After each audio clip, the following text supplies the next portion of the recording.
태호 씨, 도대체 무슨 일을 하고 있는 거야? 왜 나한테 말하지 않았어? 말했어야 했는데, 그랬다면 이 지경까지는 안 왔을지도 몰라. 안녕하세요. 저는 지혜입니다. 저는 올해 45세로 인천의 조용한 주택가에서 남편 태호와 아들 도현이와 함께 살고 있습니다. 저희 가족은 평범하고 안정적인 일상을 살아가는 듯 보였어요. 하지만 몇 달 전부터 남편의 행동에서 미묘한 변화가 느껴졌습니다. 출장이 잦은 제게 그는 늘 헌신적이고 배려 깊은 남편이었지만 요즘 들어 그의 말투와 행동은 전혀 다르게 느껴졌습니다. 전화기를 받을 때의 망설임, 외출 뒤 남기는 불쾌한 냄새, 그리고 그가 숨기고 있는 낯선 물건들까지 그의 비밀을 파헤치기로 결심한 저는 작은 단서들을 쫓기 시작했죠. 서랍 속 영수증, 추선한 휴대폰, 그리고 숨겨진 카메라 속에서 발견한 밤의 거래 장면들. 그 모든 것은 제가 알던 남편이 아닐 수도 있다는 두려움을 키워갔습니다. 결국 저는 태호와 대면했고 그의 입에서 나온 충격적인 고백은 제 삶을 완전히 뒤흔들었습니다. 이 이야기는 사랑, 신뢰, 그리고 가족의 의미를 다시 한번 생각하게 하는 진실 추적의 과정입니다. 태호와 지혜, 그리고 도현의 운명은 과연 어떤 결말을 맞이하게 될까요? 안녕하세요. 저는 지혜라고 합니다. 올해 45살이에요. 인천의 한 조용한 주택가에서 남편 태호와 10살짜리 아들 도현이와 함께 살고 있어요. 우리 집은 늘 평온한 분위기였고 나는 이런 삶이 언제까지나 지속될 줄 알았어요. 저는 대기업에서 프로젝트 매니저로 일하고 있어서 항상 바쁘게 지내요. 출장이 잦아서 집을 비우는 날도 많아요. 반면 태호는 고등학교에서 수학을 가르치는 선생님으로 일하며 집안일도 거의 도맡아 해요. 그는 말수가 적고 내성적인 사람이에요. 늘 정확하고 계획적으로 행동하는 사람이어서 사실 저는 그에게 가정의 일을 맡기면서도 전혀 걱정하지 않았어요. 그런데 몇 달 전부터 뭔가 이상하다는 느낌이 들기 시작했어요. 태호는 언제나처럼 묵묵히 일하고 있었지만 뭔가 달라진 게 있었어요. 대화를 나눌 때면 자주 멍하니 딴 생각에 빠져 있는 것 같았어요. 예전에는 내가 출장에서 돌아오면 피곤한 나를 위해 차 한 잔을 내오거나 저녁 식사를 준비해주곤 했는데 요즘은 그런 작은 배려가 조금씩 사라지는 것 같더라고요. 하루는 주말이었어요. 집에서 같이 시간을 보내고 있었는데 태호가 갑자기 잠깐 외출 좀 하고 오겠다고 말하며 나갔어요. 원래는 외출할 일이 생기면 꼭 이유를 말하곤 했는데 이번에는 그냥 간단히 말하고 떠나는 모습이 낯설었어요. 심지어 집에 돌아왔을 때도 아무 말 없이 방으로 들어가더니 문을 닫고 혼자 시간을 보내는 모습이 이상했어요. 또 다른 날은 제가 아침에 일찍 출근 준비를 하고 있었어요. 부엌에서 커피를 내리던 중 태호의 전화가 울렸어요. 그런데 그 전화는 익숙하지 않은 번호에서 걸려온 거였어요. 원래 태호는 전화가 오면 바로 받는 편인데 그날은 약간 망설이는 것처럼 보였어요. 전화를 받고 나서도 표정이 무거워 보였고 통화를 끝낸 뒤에도 한동안 말이 없었어요. 그러던 어느 날 아들 도현이와 식탁에 앉아 저녁을 먹고 있었어요. 태호는 학교 일로 늦는다고 했지만 생각보다 늦게 돌아왔어요. 평소와 달리 문을 열고 들어오는 태호의 얼굴에는 피곤함 외에 뭔가 다른 감정이 섞여 있는 듯했어요. 무슨 일이 있어? 라고 물었을 때 그는 피곤하다는 말만 하고는 방으로 들어갔어요. 그날 밤 도현이와 함께 소파에 앉아 TV를 보면서도 태호의 행동이 계속 신경 쓰였어요. 내가 느끼는 불안감이 단순한 기호일 수도 있겠지만 가끔은 직감이라는 것이 사람을 놀라게 할 때가 있잖아요. 태호가 평소와 다르게 행동할 때마다 머릿속에 질문이 쌓여갔어요.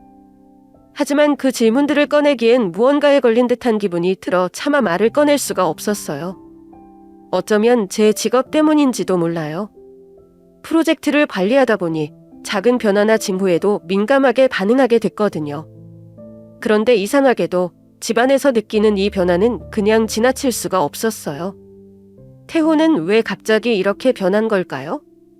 내가 너무 바빠서 그의 마음을 살피지 못했던 걸까요? 아니면 단순히 내가 과민한 걸까요? 제가 광주로 출장 간 지 5일째 되던 날이었어요. 그날은 업무가 많아서 늦게까지 회의실에 있었고 머릿속이 복잡했어요.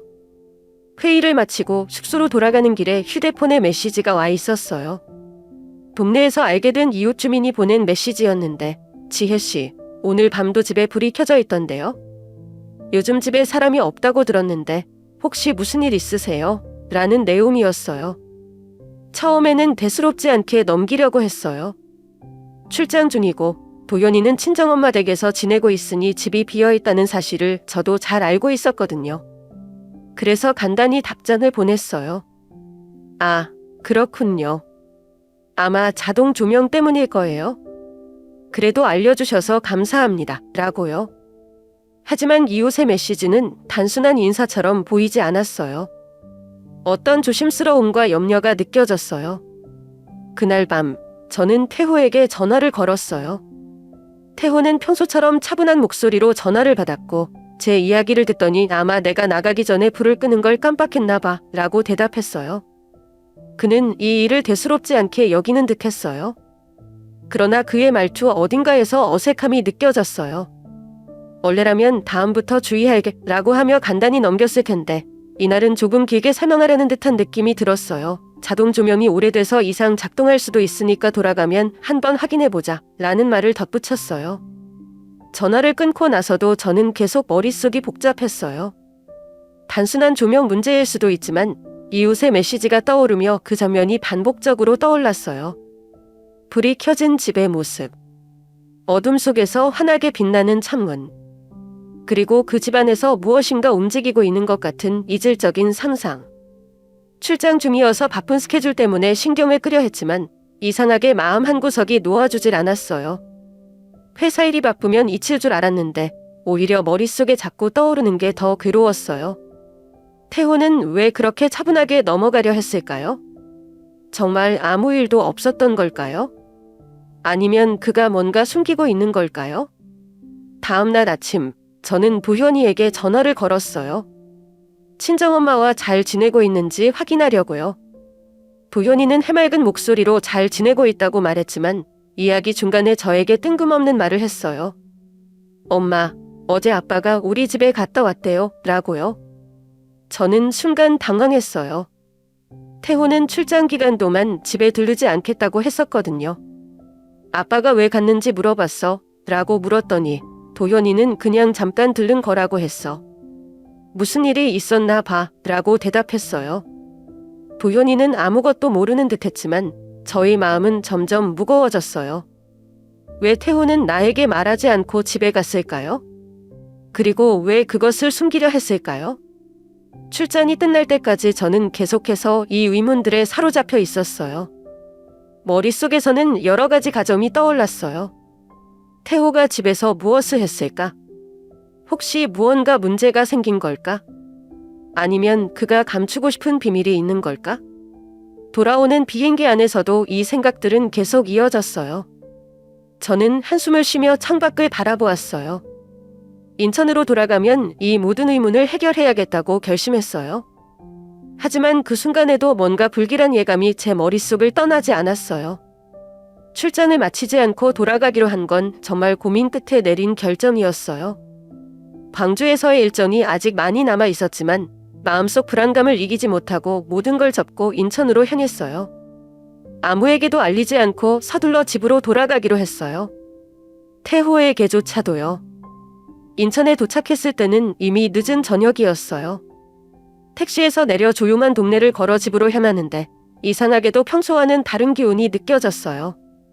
집 앞에 도착해 현관문을 열었을 때는 집 안은 정말로 고요했어요. 도연이는 여전히 친정엄마 집에 있었기 때문에 집은 비어있을 거라 예상했지만 뭔가 설명할 수 없는 어색한 느낌이 들었어요. 거실로 들어가자마자 코를 찌르는 미묘한 냄새가 느껴졌어요. 그건 분명히 담배 냄새였어요. 하지만 태호는 평생 담배를 입에 대본 적이 없는 사람이에요. 그 냄새가 어딘가에 깊게 배어있는 것처럼 느껴졌고 순간적으로 불쾌한 기분이 들었어요. 냄새를 따라가 보니 주방과 거실을 지나 복도 쪽으로 더 짙게 느껴졌어요. 태호의 서재문이 살짝 열려 있었어요. 원래라면 서재문은 항상 닫혀 있었는데 그날따라 문틈으로 희미한 빛이 새어나오는 게 보였어요. 조용히 문을 열었더니 책상 위가 정리되지 않은 채로 어수선했어요. 그 중에서도 눈에 띄는 건 낯선 물건들이었어요. 책상 위에는 작은 종이 한 장이 놓여 있었는데 그 안에는 숫자와 기호들이 적혀 있었어요. 한눈에 봐도 일반적인 가계부나 메모와는 거리가 멀었어요. 마치 암호처럼 보였어요. 저는 그 종이를 손에 들고 자세히 살펴봤지만 어떤 의미인지 전혀 알 수 없었어요. 더 놀라운 건 책상 구석에 놓인 오래된 휴대폰이었어요. 이 휴대폰은 제가 전혀 본 적이 없는 물건이었어요. 태호는 원래 최신 기기를 좋아하지 않아서 오래된 기기를 사용하는 사람이었지만 이건 그와는 또 다른 느낌이었어요. 화면은 깨져 있었고 기스가 난 표면이 이 물건이 꽤 오래 사용된 것임을 말해주고 있었어요. 얼마나 고민했는지 몰라요. 그 낡은 휴대폰을 열어봐야 할지 말아야 할지 제 머릿속은 온통 혼란스러웠어요. 하지만 서재에서 발견한 이상한 점들이 계속 떠오르면서 결국 호기심을 이기지 못하고 휴대폰을 충전한 뒤 전원을 켰어요. 화면이 켜지는 순간 이상하게도 심장이 빠르게 뛰기 시작했어요. 마치 문을 열면 절대 돌아갈 수 없는 길로 들어설 것만 같은 기분이 들었거든요. 휴대폰 안은 생각보다 단순했어요. 특별한 애플리케이션도 없었고 배경화면조차 기본 설정 그대로였어요. 그런데 메시지 앱을 열자마자 제 눈앞에 펼쳐진 내용은 너무나도 충격적이었어요. 발신 번호는 모두 낯선 번호였고 내용은 짧고 건조했지만 뭔가 수상한 느낌이 가득했어요. 물건 전달 완료. 다음번에는 더 조심하세요. 약속한 장소로 이동합니다. 이 메시지들이 무슨 뜻인지 정확히 알 수는 없었지만 분명히 평범한 대화는 아니었어요. 가장 이상했던 건 메시지의 내용이 모두 어떤 거래나 전달에 관련된 듯한 느낌을 준다는 점이었어요. 단순한 오해였으면 좋겠다고 스스로를 다독이면서도 어쩐지 그것만으로는 설명되지 않는 찝찝함이 남았어요. 저는 태호가 왜 이런 휴대폰을 가지고 있는지 그리고 이런 메시지들이 무엇을 의미하는지 알아내야겠다고 결심했어요. 하지만 동시에 무슨 일이든 겸손하게 행동하면 안 된다는 생각도 들었어요. 그래서 그 휴대폰을 원래 위치에 돌려놓고 태연한 척해야겠다고 마음먹었어요. 태호가 눈치채지 않도록 마치 아무 일도 없었던 것처럼 행동해야 했어요. 그날 밤 저는 침대에 누웠지만 도저히 잠을 잘 수가 없었어요. 태호는 평소처럼 조용히 잠들어 있었지만 그의 평온한 얼굴을 보면서도 제 마음은 편치 않았어요. 머릿속에서는 계속해서 질문들이 떠올랐어요. 태호가 이 메시지들과 어떤 관련이 있는 걸까? 혹시 그가 무언가 위험한 일에 연루된 건 아닐까? 시간이 갈수록 생각은 점점 더 부정적인 방향으로 흘러갔어요. 혹시 그 메시지들이 불법적인 거래를 나타내는 것은 아닐까? 태호가 왜 이런 휴대폰을 숨기고 있었을까? 그리고 그는 지금 어떤 상황에 놓여 있는 걸까? 평소에는 그가 바쁘게 일하면서도 가정을 위해 헌신해온 모습만을 봐왔기 때문에 이런 의심이 드는 제 자신이 이상하게 느껴졌어요. 하지만 동시에 이 모든 단서들이 단순한 우연이라고 치부하기에는 너무 이상했어요. 다음 날 아침, 저는 평소와 다름없이 아침 식사를 준비했어요. 태호는 여느 때처럼 느긋하게 일어나 출근 준비를 했고 도연이는 할머니 집에서 돌아오지 않았기 때문에 집안은 고요했어요. 하지만 이 고요함이 오히려 더 큰 긴장감을 주는 것 같았어요. 오늘 무슨 일정 있어? 태호가 물었을 때 저는 최대한 평온한 목소리로 회사에 중요한 회의가 있어 라고 대답했어요. 마음속으로는 어제 본 그 메시지들과 휴대폰이 떠오르며 계속해서 불안했지만 겉으로는 아무렇지 않은 척하려고 애썼어요. 그날 이후로도 저는 더 많은 단서를 찾으려고 했지만 동시에 태호에게 이 사실을 들키지 않으려고 신중해야 했어요. 그의 행동과 말투를 주의 깊게 살피면서도 저 자신이 무엇을 기대하고 있는지조차 알 수 없는 상태였어요. 그저 이 모든 상황이 빨리 끝나기를 바라는 마음뿐이었어요. 마음속 불안감을 떨칠 수 없었어요. 태호의 휴대폰에서 본 메시지들과 서재에서 느꼈던 이상한 기운은 계속 제 머릿속을 떠돌았고 결국 저는 혼자만의 작은 조사를 시작하기로 했어요. 직접적인 질문을 하기에는 아직 증거가 부족하다고 느꼈고 태호가 방어적으로 나올 수도 있을 거라는 걱정도 들었어요. 어느 날 태호가 출근한 뒤 그의 서랍을 조심스럽게 열어봤어요. 평소에는 절대 하지 않을 행동이었지만 이번만큼은 예외라고 생각했어요. 서랍 속에는 여러 서류와 메모들, 그리고 몇 개의 영수증들이 섞여 있었어요. 평범한 것들처럼 보였지만 영수증 몇 장이 눈에 띄었어요. 그 영수증들은 모두 고급 전자제품 매장에서 발행된 것이었어요. 문제는 그 품목들이 우리가 사용하지 않는 물건들이었다는 점이에요. 최신형 드론, 고성능 카메라 장비, 그리고 비싼 저장 장치 같은 것들이 적혀 있었어요. 우리 가족은 평소 이런 것들과는 거리가 멀었고 태호가 개인적으로 필요로 하는 물건들도 아니었어요. 더 이상 가만히 있을 수 없다고 느꼈어요. 단순히 서류를 살피는 것만으로는 충분하지 않다고 생각했고 태호가 집에 없을 때 그의 행동을 좀 더 명확히 확인할 필요가 있었어요. 그래서 인터넷에서 간단한 소형 카메라를 구입해 집 안 몇 곳에 설치했어요. 거실, 서재, 그리고 주방 근처에 작은 카메라를 숨겨두고 제가 출근하거나 출장 중일 때의 상황을 기록하려 했어요. 카메라에 녹화된 영상을 처음 본 순간 저는 마치 영화 속 한 장면을 보고 있는 듯한 기분이 들었어요. 화면 속 태호는 평소의 태호가 아니었어요. 조용히 책을 읽거나 TV를 보며 시간을 보내던 남편은 사라지고 어둠 속에서 무거운 상자를 옮기고 낯선 사람들과 만나는 모습이 담겨 있었어요. 그 영상은 밤늦게 촬영된 것이었어요. 태호는 거실에서 문을 열고 밖으로 나가더니 몇 분 후에 커다란 상자를 들고 들어왔어요. 상자에는 아무런 표시도 없었고 크기가 상당히 컸어요. 그가 상자를 조심스럽게 창고로 옮기는 모습을 보면서 저는 숨을 멈추고 영상을 지켜볼 수밖에 없었어요. 그의 행동 하나하나가 어딘가 긴장된 듯 보였고 마치 누군가에게 들키지 않으려는 사람처럼 행동했어요.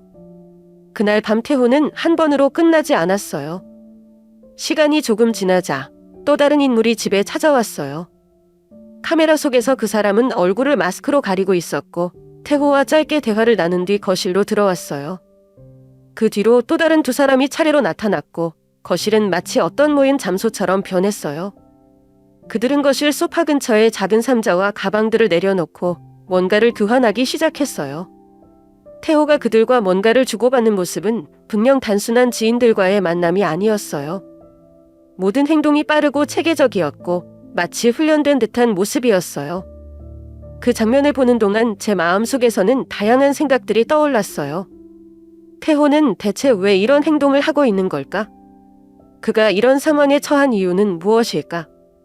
처음에는 단순한 의심에서 시작됐던 저의 불안감이 이제는 사실로 굳어지고 있었어요. 그가 단순히 돈을 벌기 위해 위험한 일을 시작한 건 아닐까? 아니면 누군가에게 협박을 받고 있는 걸까? 하지만 무엇보다도 무서웠던 건 이 모든 일이 우리의 집에서 벌어지고 있다는 사실이었어요. 제가 가장 안전하다고 느꼈던 공간이 이제는 완전히 낯설게 느껴졌어요. 태호가 그들과 어떤 거래를 하고 있는지 정확히 알 수는 없었지만 그 작은 상자들과 가방 안에는 분명히 평범하지 않은 무언가가 들어있었을 거라는 생각이 들었어요. 영상을 보며 혼란스러움과 두려움이 교차했어요. 이 모든 것이 잘못된 방향으로 흘러가고 있다는 느낌을 떨칠 수 없었어요. 태호가 어떤 이유로 이런 일을 하고 있든 그가 법적인 문제뿐만 아니라 더 큰 위험에 처해 있을지도 모른다는 생각에 가슴이 조여왔어요. 그날 밤 저는 침대에 누워 잠들 수가 없었어요. 태호는 평소와 다름없이 잠들어 있었지만 저는 그의 옆에서 그와 함께 나눈 모든 순간들이 진짜였는지 아니면 그가 다른 얼굴을 숨기고 있었던 건지 의문이 들었어요. 제가 사랑했던 남편이 이런 일을 하고 있다는 걸 믿고 싶지 않았지만 이제는 증거가 너무나도 분명했어요. 다음 날 저는 태호를 향해 어떤 표정을 지어야 할지조차 알 수 없었어요. 평소처럼 태연하게 대화를 나누면서도 속으로는 계속해서 생각했어요. 태호는 어떤 이유로 이런 선택을 했을까? 그를 여기까지 몰고 간 건 무엇일까? 그리고 저는 이제 무엇을 해야 할까? 제 자신에게는 더 많은 질문이 있었지만 그 모든 답은 아직 어둠 속에 숨어 있었어요. 그리고 그 어둠 속으로 들어가야만 모든 진실을 알 수 있을 거라는 걸 알았어요. 하지만 그 어둠 속으로 들어가는 것이 무엇을 의미할지, 그 끝에 무엇이 기다리고 있을지에 대한 두려움도 점점 커져만 갔어요. 더 이상 혼자만의 조사로는 이 상황을 해결할 수 없다는 걸 깨달았어요. 결국 진실을 알아내려면 태호와 직접 대면해야 한다고 결심했어요. 그의 말을 듣고 싶었고 그가 어떤 상황에 놓여 있는지 확인해야 했어요. 하지만 솔직히 말하자면 그 순간이 너무 두려웠어요. 태호가 어떻게 반응할지, 그리고 제가 진실을 받아들일 준비가 되어 있는지 스스로에게 확신이 없었어요. 그날 밤 태호가 퇴근한 뒤 평소처럼 저녁을 먹고 거실에서 TV를 보고 있을 때 저는 그와 대화를 시작하기로 했어요. 최대한 차분한 목소리로 말을 꺼냈어요. 태호 씨, 요즘 뭔가 이상하다고 느껴지지 않아? 그는 잠시 저를 쳐다보다가 평소와 다름없이 무심한 표정으로 무슨 말이야? 무슨 일이 있길래 그래? 라고 대답했어요. 저는 잠시 머뭇거렸지만 더 이상 미룰 수 없다는 생각에 단도직입적으로 물었어요. 요즘 집에서 이상한 일들이 너무 많아. 밤늦게 낯선 사람들이 오고 가는 것도 그렇고 창고에 들어간 상자들. 다 무슨 일이야? 그는 처음에는 담원한 기색도 없이 태연하게 그런 건 전혀 없었어. 내가 출장 중이라 뭔가 오해한 것 같은데 라고 말했어요. 그의 목소리는 차분했지만 어딘가 불편해 보이는 표정이 살짝 드러났어요. 제가 계속해서 추궁하자 그는 약간 짜증이 섞인 목소리로 지혜, 왜 이런 말도 안 되는 걸로 날 의심하는 거야? 그냥 내가 너무 예민해진 것 같아. 라고 말했어요.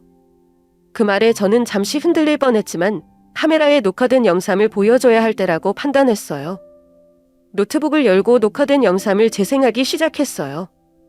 태호는 처음에는 아무 말도 하지 않았어요. 화면 속에서 자신이 상자를 옮기고 낯선 사람들과 대화를 나누는 모습이 재생되는 동안 그의 표정이 점점 어두워졌어요. 영상을 끝까지 보여준 뒤 저는 조용히 그를 쳐다봤어요. 이제는 설명해 줄 수 있어? 이게 도대체 뭐야? 한참 동안 침묵이 흘렀어요. 태호는 고개를 숙이고 손으로 얼굴을 감싸며 깊은 한숨을 내쉬었어요. 그러더니 아주 낮은 목소리로 미안해. 이런 일이 여기까지 올 줄은 몰랐어. 라고 말했어요. 그는 결국 모든 걸 털어놓기 시작했어요. 몇 달 전 오랜만에 연락 온 옛 친구가 있었대요. 그 친구는 태호에게 고수익을 보장하는 거래를 제안했지만 사실은 불법적인 전자기기 부품 유통 사업에 관련된 일이었어요. 태호는 처음에는 거절했지만 친구가 집요하게 설득하고 압박했대요. 그리고 결국 자신도 모르게 그 일에 발을 들이게 되었다고 했어요. 그는 말을 이어갔어요. 사실 가족에게 말하지 못한 빚이 있었어. 도연이 학원비나 생활비 때문에 내 월급만으로는 부족했거든. 그래서 그 돈을 갚으려고 이런 선택을 했어. 그의 목소리에는 후회와 자책이 가득했어요. 하지만 저는 그 말을 듣고 더 큰 충격을 받았어요. 태호가 혼자서 이런 고민을 안고 있었고 그 결과로 이렇게 위험한 선택을 했다는 사실이 믿기지 않았어요. 왜 나한테 말하지 않았어? 우리 가족이라며. 같이 해결할 수 있었잖아. 제가 울먹이며 말했을 때 그는 눈을 피하며 너와 도현이를 실망시키고 싶지 않았어. 그래서 혼자 해결하려고 했던 거야? 하지만 점점 더 깊게 빠져들게 됐고 이제는 빠져나오는 게 너무 어려워졌어 라고 대답했어요. 그날 밤 우리는 많은 대화를 나눴어요. 하지만 그 대화는 문제를 해결하기보다는 더 큰 고민과 두려움을 남겼어요. 태호는 자신이 지금까지 한 일에 대해 후회하고 있었지만 이미 너무 늦었다고 말했어요. 저는 그를 이해하려고 애썼지만 동시에 우리 가족이 처한 상황이 얼마나 심각한지 실감할 수밖에 없었어요. 그 이후로도 많은 생각들이 머릿속을 떠돌았어요. 태호를 어떻게 도와야 할지, 이 상황에서 우리가 어떤 선택을 해야 할지. 하지만 분명한 건 이 문제를 그냥 두고 볼 수는 없다는 것이었어요. 태호와의 대화 이후 저는 상황이 심각하다는 것을 알고 있었지만 그것이 얼마나 위험한지를 완전히 이해하지는 못했던 것 같아요. 그날 밤은 평소처럼 도현이와 함께 집에 있었어요. 저녁을 먹고 나서 도현이는 자신의 방에서 숙제를 하고 있었고 저는 거실에서 책을 읽으며 잠시나마 일상적인 평온을 느끼고 있었죠. 하지만 그 평화는 몇 초 만에 산산조각 났어요. 갑자기 문을 두드리는 소리가 들렸어요. 평소보다 훨씬 강하고 불쾌한 소리였어요. 마치 문을 부술 듯한 힘으로 두드리는 소리에 가슴이 철렁 내려앉았어요. 저는 순간 당황했지만 조심스럽게 현관문으로 다가갔어요. 문을 열기 전 먼저 인터폰 화면을 확인했어요. 화면 속에는 낯선 남자가 서 있었어요. 그는 키가 크고 체격이 좋았으며 그의 차가운 눈빛과 험악한 표정은 저를 단번에 긴장하게 만들었어요. 한눈에 봐도 평범한 사람은 아니었어요. 저는 문을 조금만 열고 무슨 일이신가요? 라고 물었어요. 그러자 그는 낮고 위협적인 목소리로 태호를 만나러 왔다. 그를 불러내라 고 말했어요. 그의 태도와 말투는 단순한 방문이 아니라는 것을 느끼게 했어요. 저는 피어난 척하며 지금 태호 씨는 집에 없어요. 혹시 무슨 용무로 오셨나요? 라고 물었어요. 그러자 그의 표정이 급격히 어두워지더니 갑자기 큰 소리로 거짓말하지 마. 내가 여기까지 온 이유를 내가 모를 리가 없어. 라고 외쳤어요. 그의 목소리는 도현이의 방까지 들릴 정도로 컸고 저는 그 소리에 손이 떨리기 시작했어요. 그는 한 걸음 문 앞으로 다가오며 이렇게 말했어요. 태호가 약속을 어겼어. 그리고 그 대가는 내 가족이 치르게 될 거야. 그의 말은 너무나도 직접적이고 위협적이어서 제 머릿속이 새하얘졌어요. 한순간도 도현이의 얼굴이 떠오르며 이 삼원을 어떻게 해야 할지 모르겠더라고요. 저는 최대한 침착하려고 노력했어요. 저는 정말로 무슨 일이 있는지 모릅니다. 태호 씨가 돌아오면 연락드리겠습니다. 라고 말하며 문을 조금 더 닫으려고 했어요. 하지만 그는 문을 붙잡고 더 강하게 밀어붙이며 이제는 태호가 아니라 내가 이 문제를 해결해야 할지도 몰라. 그가 무슨 짓을 했는지 너도 알고 있을 거 아니야? 라고 말했어요. 그 순간 저는 정말로 공포에 사로잡혔어요. 그의 태도는 단순한 협박을 넘어섰고 저는 그가 이 집에 무슨 일을 저지를지도 모른다는 생각에 온몸이 굳어버렸어요. 다행히 그 순간 도현이가 방에서 나와 엄마, 무슨 일이야? 라고 물었고 저는 급하게 뒤를 돌아보며 아무것도 아니야. 방으로 들어가 있어. 라고 말했어요. 그 남자는 도현이의 목소리를 들은 뒤 한 발짝 뒤로 물러섰어요. 그는 잠시 동안 저를 노려보다가 태호에게 전해 이게 마지막 경고라는 걸 이라고 말하며 돌아섰어요. 그의 뒷모습이 사라진 뒤에도 저는 한동안 문 앞에서 꼼짝도 할 수 없었어요. 그날 밤 저는 도현이와 함께 잠들지 못하고 시간을 보냈어요. 도현이는 그저 엄마, 괜찮아? 라고 물으며 걱정했지만 저는 그에게 상황의 심각성을 알려줄 수 없었어요. 그는 아직 어렸고 이 모든 문제로부터 보호받아야 할 아이였으니까요. 하지만 저는 그때 확실히 깨달았어요. 태호가 연루된 문제는 단순히 돈이나 계약의 문제가 아니었어요. 그것은 우리 가족의 안전과 생명을 위협할 수 있는 일이었어요.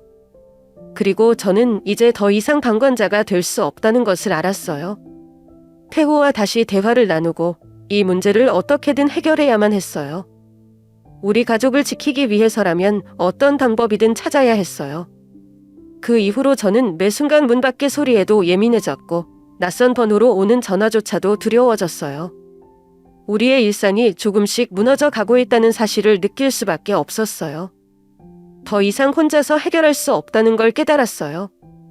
태호가 위험에 처해 있다는 사실을 알고 있었지만 이제는 가족 전체가 그 위협에 노출되어 있다는 생각에 더 이상 머뭇거릴 시간이 없었어요. 태호와의 대화로는 문제가 해결되지 않을 것 같아 결국 경찰에 도움을 요청하기로 했어요.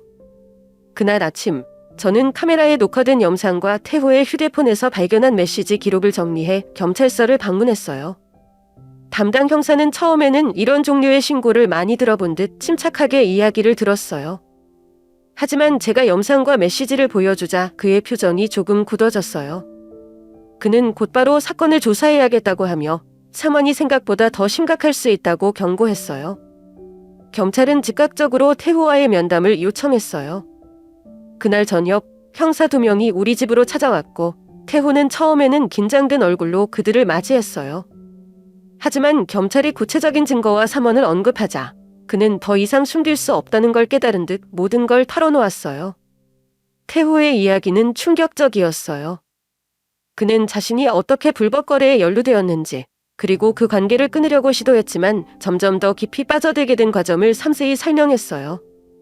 경찰은 그의 진술을 듣고 이번 사건이 단순한 불법 유통이 아니라 더 큰 조직과 연관되어 있을 가능성이 있다고 판단했어요.